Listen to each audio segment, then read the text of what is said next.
It's been 91 years since women won the right to vote. But did that make the sexes equal?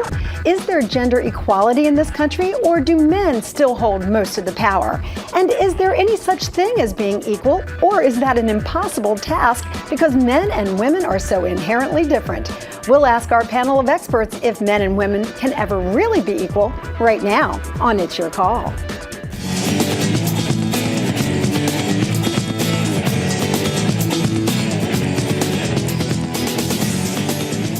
Hello, everyone. It's great to have you with us. As always, I'm Lynn Doyle, leading a discussion today that's been around for as long as men and women have shared the planet. Are the sexes equal? Will they ever be? Or should we even strive for equality since we are obviously so different? We're going to find out what you think about that. If you want to email me with your thoughts, you can start doing so right now. It's lynn@lynndoyle.net. We have a great panel put together. We're going to find out what they think about this as well. Melinda Johnson is the Director of Administrative Operations at Drexel University College of Medicine's Institute for Women's Health and Leadership. Radio personality Kendra G is the host of Live with Kendra G on Radio 1. Her book, Abstinence is Cool, will be coming out in September. We're looking forward to that publication. And rounding out our panel is Catherine Ormerod, who is the Project Director for Vision 2020, a program at the Institute for Women's Health and Leadership at Drexel University's College of Medicine. Ladies, wonderful to have you here. Thank you for having us. Very important topic. You know, you think, oh no, we have equality. But Kathy, as you know, by putting together Vision 2020, gender inequality is still existing in this country. Why? Well, why is a good question. There is a perception that men and women are equal. We look in the workplaces and you see women everywhere.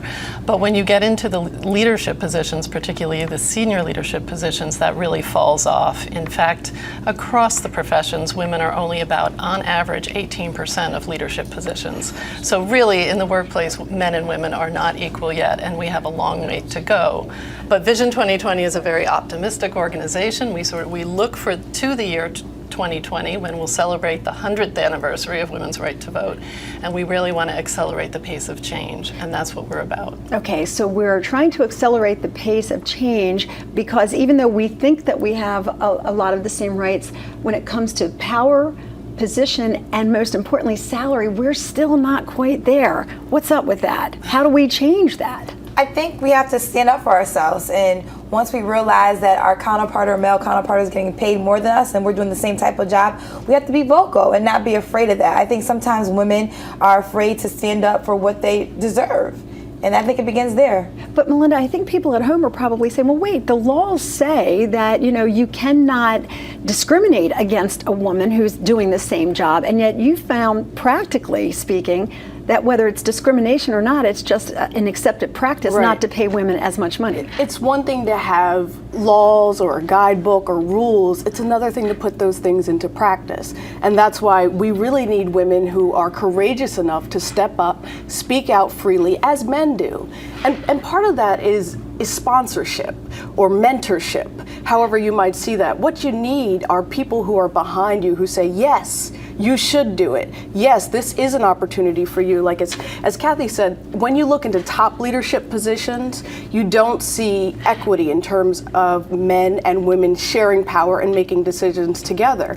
Where you do see equity is our ability to think, our ability to decide, but we can't really tell girls the sky is the limit if there are actually still limitations. Well, is that a catch-22? Because you need a mentor and you need someone to sponsor the idea of equality, but if men are holding the primary positions of power and they're not in tune with this, what do we have to do? Do we have to approach them and try to get them on board with the vision? Well, I think there are some really progressive companies who are doing the sponsorship and men are taking the lead and bringing women along. In fact, in Chicago, we will be giving out shared leadership awards to male-female leadership pairs, whether the woman is top or the man is top, but they're leadership pairs, and the fact that they have shared leadership impacts the culture of their corporation or nonprofit or faith-based organization. So we're looking to honor that, to hold up those models so other people can, get in the game and you have to actively work to bring women up. It's not just mentorship, in fact, studies have shown. It's really that sponsorship where someone is really your advocate. Well, I love Kendra's choice of words, though, that you have to have a voice. You have to speak up. Yes. Are most women hesitant to do that because they're afraid of rocking the boat? They're happy for what they have? Or do you think that we're seeing more courageous women now? I think, in my generation, we live by the Beyonce quote, women run the world. So, I find that my friends, we don't get intimidated by our male counterparts. And we feel like someone's making more money and we deserve to, we're willing to speak up to human resources or just show that it's not right and I should be getting paid the same amount of money. So I think it's changing. I'm hoping so anyways, that other young ladies are like myself and my friends all around the world who are not as intimidated, and afraid to let it be known that, look, this is who I am, this is what I'm worth, and if you don't pay me, somebody else will. Is this a generational thing? I mean, is a younger woman more inclined to speak up and say, hey, my right is to be paid exactly the same? Or are you finding that women who have been in the workforce for a while now feel more comfortable doing that?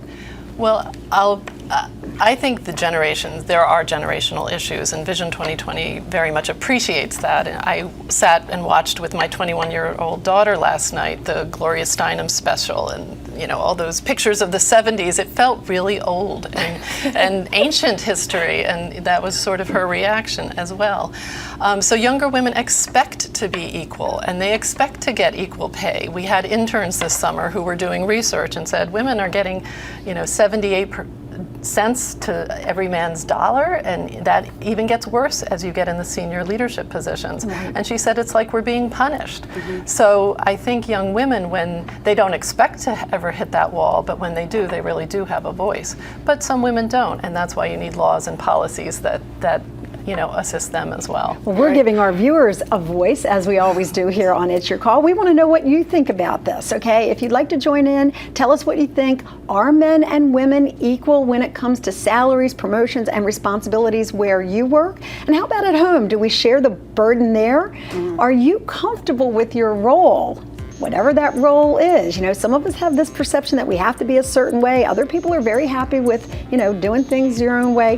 Whatever your role is, we'd like to know about it. If you want to tell us what you think, you can email me at lynn@lynndoyle.net. We're also on Facebook and on Twitter and YouTube. We've asked these questions, and throughout the show, we're going to be sharing some of the responses that we've gotten from people. So I'm going to encourage our viewers to have their voice heard here on the show right now. But going back to the idea that that a generational thing, you have this generation to thank for the progress that's been made, and we had that generation before us that did so much, and even before that, the suffragists, who people don't even realize paved the way for women to get the right to vote, and at such a high cost to them personally. I always list them as my personal heroes. I think that as history goes, we should really be reminding the young people today of what those women before us did. And it took them 72 years to even get the vote. And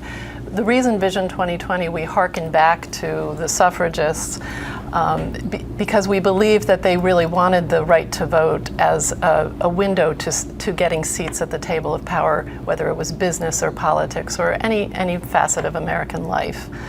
Elizabeth Cady Stanton said, half the population hasn't done such a bad job. In fact, they've done a pretty good job of making America a wonderful country. But just think if we unleashed the power of women and added their leadership to it. Just think of what we could do. Well, you say it took 72 years for the amendment to be passed for